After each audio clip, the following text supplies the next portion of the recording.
We're going to start today's video incredibly optimistic about the amount of time it's going to take me to repaint all of my interior doors. As you can see, the door is already black, but I didn't sand it the first time I painted it, so that black paint scratches and is removed very easily. Or so I thought, until I started hand sanding, which I quickly gave up and moved on to the electric sander.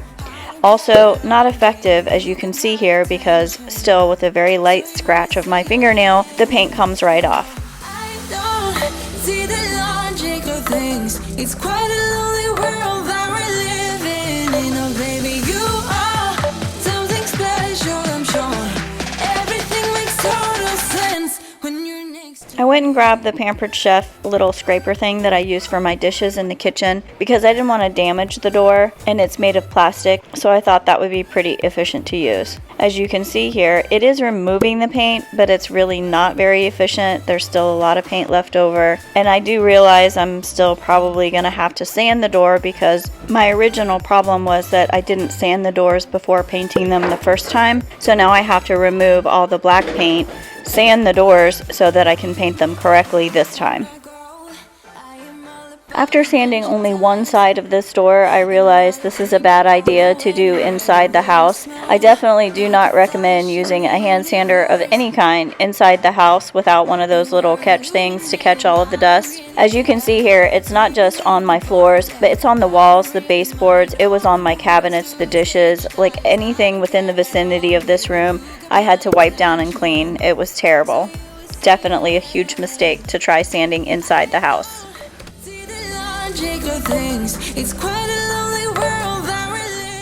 Now that the door is removed and outside, I'm hoping the sanding process will go a lot faster. I just want to show you an example here of how easily these doors scratch, which is why I'm redoing them in the first place. After I've spent half of my day sanding my life away on both sides of these doors, I grab a rag to get it super clean, ready to paint. The paint is just magically erasing, as if this was a dry erase board. All I'm using to remove this paint so easily now is water.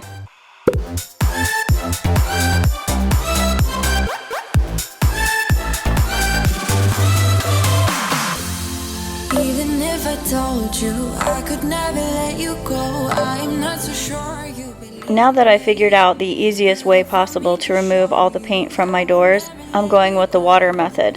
I just have this rag wet and I'm using a putty knife with the rag wrapped around it just to protect the door so I don't scratch it. And I'm spraying some water on it. Once it sits there for a few seconds, it just wipes off like it's nothing. It's ridiculous how easy this is to remove, and I'm so frustrated that I spent all this time yesterday hand sanding, and I decide that's not the way to go, so I'm going to use some liquid sandpaper. I slowed this clip down so you can see how I'm applying the liquid sandpaper. I'm just doing small circles with the lint-free rag and just going over it a couple times to make sure the surface is thoroughly coated. On this particular door, it probably wasn't necessary to use liquid sandpaper, but since I had it, I wanted to make sure that the paint was not going to scratch as easily as it used to.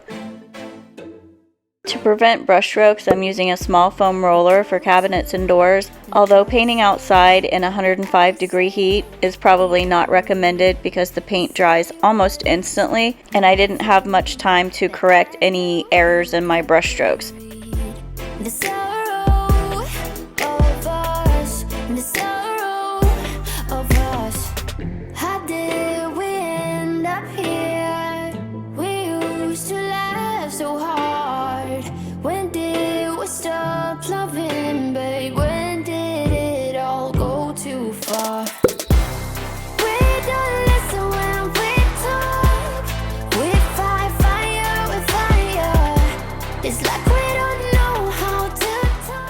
If you found my video from some sort of YouTube or Google search about painting your interior doors black, I do have another video which I'll link in the description, and that one is about avoiding the 8 mistakes that I made. I mean, there was honestly more than 8, but 8 significant mistakes I made when I originally painted these doors black. One of them, the biggest one, was not sanding the doors first.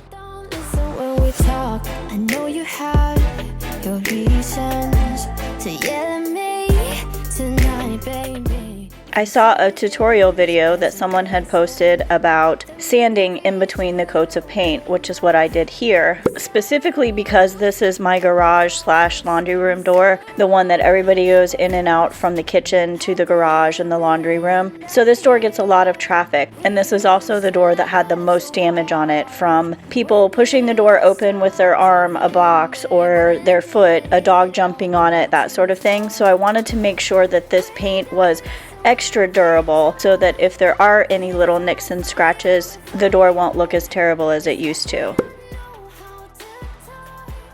When I originally painted all of my doors black, I did a little bit of research and a little bit of prep. I should have done more of both, then I wouldn't be redoing this project. One of the many lessons I learned was to prep. I'm taping the plastic down to the floor so it doesn't move, and I'm removing all of the doorknobs. What I did not learn the first time, because I didn't do it the first time, is that when you remove a doorknob from a door, you should do it with the door open, because if you do it with the door closed, you can't get out that door.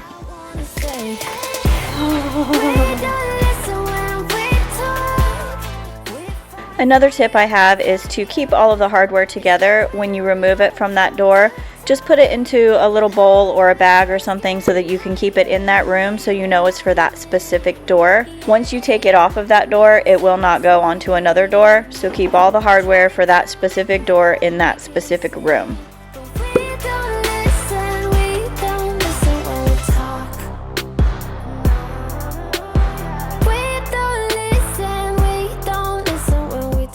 I am still just using water to remove all of this paint, and it's going a lot faster now that I know how the process goes. As you see here, if I leave the water sit on it for just a few extra seconds, I can peel it off in almost one whole entire piece.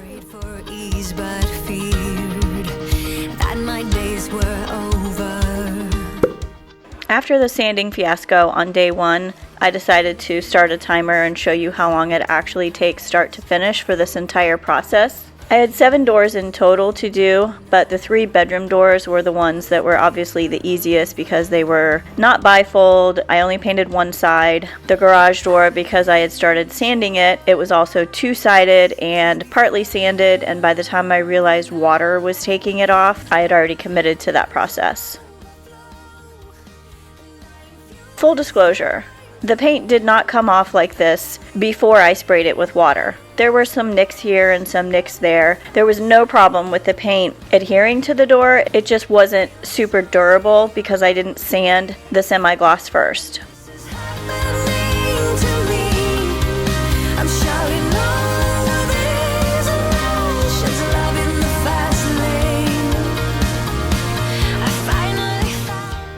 26 minutes start to finish is not too bad considering I spent the entire first day on just one single door. I'm opting to use liquid sandpaper instead of sanding these doors inside my house because I have 3 bedrooms and a bathroom left to do. Once I took the garage door off, I knew I wouldn't be able to take all the doors off and get them back on, because if you've ever lived in the state of Texas, especially where I live, we have lots of foundation issues. So once these doors are on and settled and they open and close properly, I didn't want to take them off and risk having any issues with them opening and closing again. The paint that I'm using today is a Sherwin-Williams color match paint with this Glidden premium that I got from Home Depot. The color is Tricorn black, and even though it says it's primer and paint, don't be confused by the fact that it has primer in it, because you still have to sand even though it has primer in it, which was my mistake the first time I painted these doors. I thought because it had primer, I didn't need to prep the surface prior to painting, but you do. Trust me, I know this for a fact.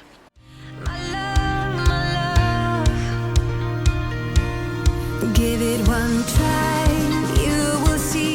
If you give it away, you'll be free tonight.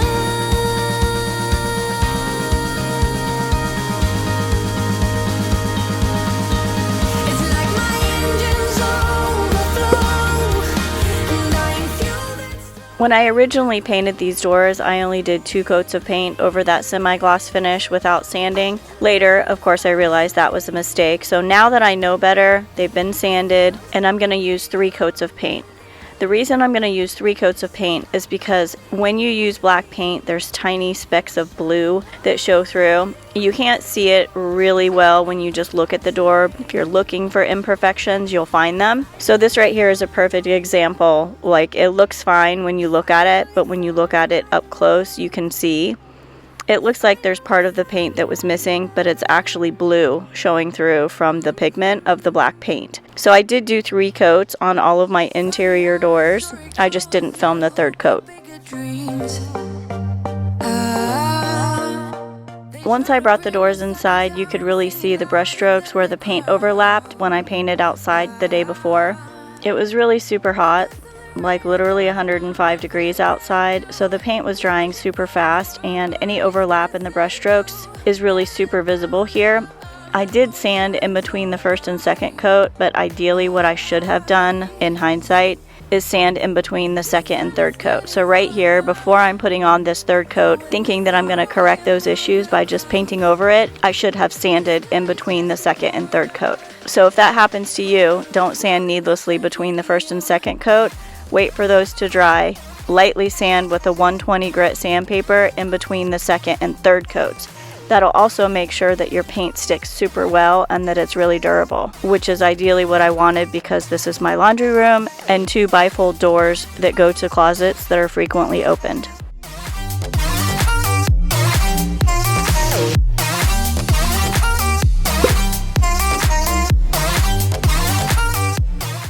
Day 5 is just a cleanup day. Now that the paint has dried for a couple of days, I left all of the hardware off. I left all of the plastic down in case I needed to do a touch-up, which I did because my daughter scraped the front of the door with her purse as she was walking out the day after I painted. Now it's good as new, and hopefully now that the paint has cured a little bit longer, it will be more durable and not as susceptible to those little scrapes and scratches.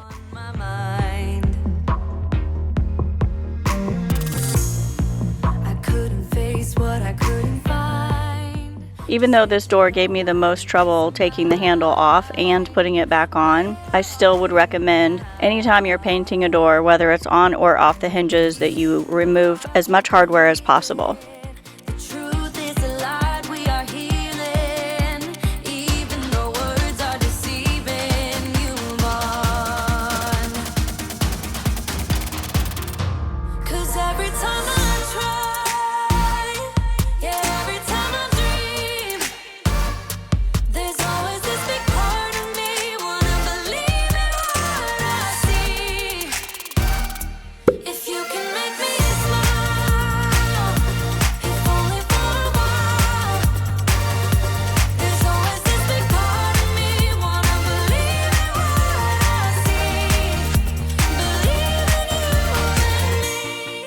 Days 5 and 6 were pretty easy days. I just put the hardware back on most of the doors on day 5, except for my granddaughter's bedroom. Apparently when I removed the latch, I broke it. And the reason I broke it is because I had to use a screwdriver to pry it out. So I stuck a screwdriver into the little hole where the latch is inside the door, and I pulled it to get it unstuck from the outside of the door where it had been painted on because I didn't take the hardware off last time. So I created that problem myself and then broke the door, not knowing I broke the door until I tried to put it back on yesterday, and it didn't work. So I had to go to Lowe's and buy a new one, which kind of sort of matches, not 100%, it's not exact, but it's close enough.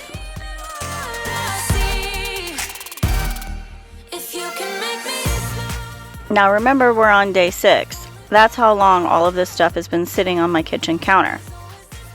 It was also my birthday on day 4, so after I was finished painting, I just decided to do nothing the rest of the day, which wasn't very long in the day. It was only a couple hours because I spent the entire day painting, but I decided to let the cleanup wait, and I had a few minor details and touch-ups to do anyway. So this is day 6. I'm reorganizing all of the painting stuff in the garage. I'm putting everything into one bin, taking it out of 2 smaller bins and just putting it in that one big one, and then I'm going back in the house and cleaning up the rest of my kitchen counter. 'Cause every time I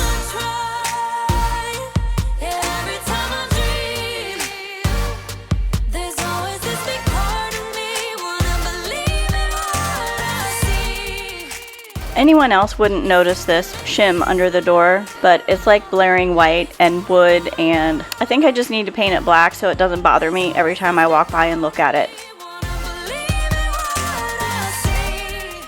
This is the final product. It turned out really well. It was a lot of work, and it pretty much looks exactly the same as it did before. The only difference is it's way more durable because I did it right this time. Thank you so much for watching my video. If you haven't already subscribed, please consider doing so. Click that like button so YouTube knows you like this content, and I will see you next week.